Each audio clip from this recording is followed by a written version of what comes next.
Hey, fam. You know, I was thinking today that one day when the history books are written, if we still have history books, there are going to be a lot of people who may look back on what they did in this moment with some shame and embarrassment. The big corporate billionaire types, the Jeff Bezoses of the world who stood down for Trump for money, to make money. The politicians, the cowardly politicians, the Mitch McConnells, the Marco Rubios, the Ted Cruzes, the Rick Scotts, the people who beclowned and shamed themselves with just pure cowardice in the face of somebody that his own former chief of staff, longest serving chief of staff, General Kelly, and former chair of the Joint Chiefs of Staff under him, General Mark Milley, called a fascist to the core, Mark Milley said. The people who took lightly the mission of stopping a fascist from coming back into power and prioritized TV advertising over putting the money on the ground for the groups who actually turn out black and brown voters. The Rupert Murdochs of the world, the people at a certain network who cheered on the lies demonizing immigrants, the lies about crime in America, the lies about whether the 2020 election was valid. The people who took lightly the idea of opening internment camps on U.S. soil again to grab people's grandmothers and mothers and fathers and children or separate families. The people like the Tom Homans of the world, the Stephen Millers. I don't think those people actually look back with any angst at all. I think they're proud of what they're doing. But the people who supported them getting back into power, of empowering the Marjorie Greens and the Matt Gaetzes, of giving them absolute power. The Supreme Court justices, who, if they have any conscience, John Roberts will look back at his court. The Roberts court will be looked at like the plsce court, if we have history. The Roberts court will be looked upon as the modern day plsce court, the one that created an American king, that put monarchy back on the table all these years after 1776, all these centuries after. It's shameful that we went right back to where much of America was in the 1930s, when there was an interest in having an American Hitler, when Nazis rallied openly at Madison Square Garden, people who suborned the maligning of an entire territory, Puerto Rico, including some people who are in that community who don't care about their own people being maligned, women who voted for an adjudicated sexual abuser over a woman, and who support him, particularly the politicians who know better, and who allowed their own voters, the voters who are the most needy, to believe a charlatan rather than do something to help themselves financially, to really help themselves, who not just rejected, because you can vote however you want, but the idea that this woman, this really decent and good woman, was maligned as some sort of harlot. And women allowed that. Women in media allowed that, who shall remain unnamed because I don't name certain people,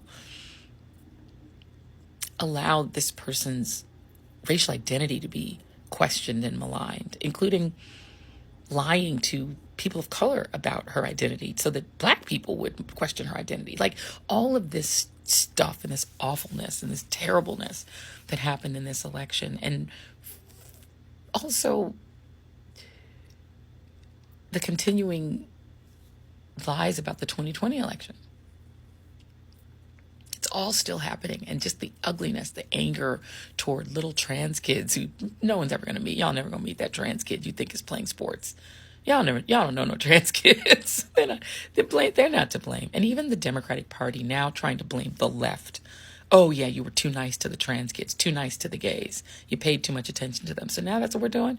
We're blaming the coming victims of MAGA. That's who we're blaming for MAGA. Really? It's the wokeism. It's being too nice to black people. It's wanting too many blacks to go to Harvard. Oh yeah, we shouldn't be for that. Let's stop being for history being told. Let's stop being for kindness and goodness. Let's go farther to the right. Like, that's your answer? Farther to the right? The lady ran with Liz Cheney. The lady took Liz Cheney around for y'all. How much further to the right do you get? Right? Like, literally, she did not go to Dearborn, did not sit with pro-Palestinian activists. And even those who care so much deeply about Palestine, who decided to protest vote, ooh, Lord, Palestine's going to be decimated, if it exists at all, by the time this is over. So many people made decisions in this election that I think down the road they will regret. Or maybe not regret. Or maybe they'll just be super proud of it and they'll just be fine with it. I don't know. I can't read people, clearly. But I think what people can be proud of and what people should be proud of is that some of us, did believe, clearly wrongly, that America was ready for a middle class, daughter of immigrants, attendee of a HBCU, who rose from nothing, from having no money, from her mama having no money, her daddy not being a prominent, real estate developer who left her $317 million. I think for believing that a woman who is black and Asian, a woman of color, a black woman, could be president of the United States, and really believing in that and investing in that and putting your heart into that. That's something to be proud of. And down the road, when the pain and the bitterness of this loss wears off, you're still going to be proud of it. I don't know how proud people will be that they supported a charlatan who sexually abused a woman and then lied about her, and who's lying to them about tariffs, which Americans are going to pay for, and who is plotting to open internment camps again on U.S. soil. If you're proud of that 10 years from now, okay, I don't know what to say to you. I have nothing. I got nothing.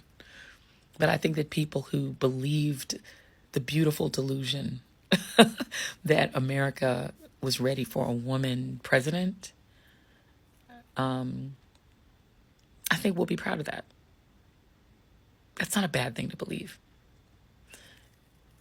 And then lastly, I hope that there is going to be a real questioning inside the Democratic Party about the way y'all do elections. Because this bit about giving consultants $200 million that they can blow on TV ads and data, that's wrong, rather than giving money to grassroots organizations that actually turn out black and brown voters. The consultant class in the Democratic Party is the one who should be asking questions about themselves. It's not the voters who should be asking questions. It's the party apparatus that needs to have a serious internal conversation about why you're letting these consultants run your party and run your elections. Because you all have lost multiple winnable elections. This was not a blowout election for Donald Trump. He got fewer votes this time than he got the last time he ran. Or if he got a little more when the total popular vote, it's not going to be much more. It's going to be barely any more. He didn't add new fans. Democratic voters stayed home. And that's the conversation that needs to be had in the Democratic Party. Why you are not turning out your base and learning how to communicate with people in the ways they communicate. And that's not TV ads. That's something else. It's talking to people where they're at. Those are my thoughts on today. Peace. And be well and take care of yourselves in this moment. Please. That's what's important. Try to center and take care of yourself. Love y'all. Talk to you soon. And bye-bye.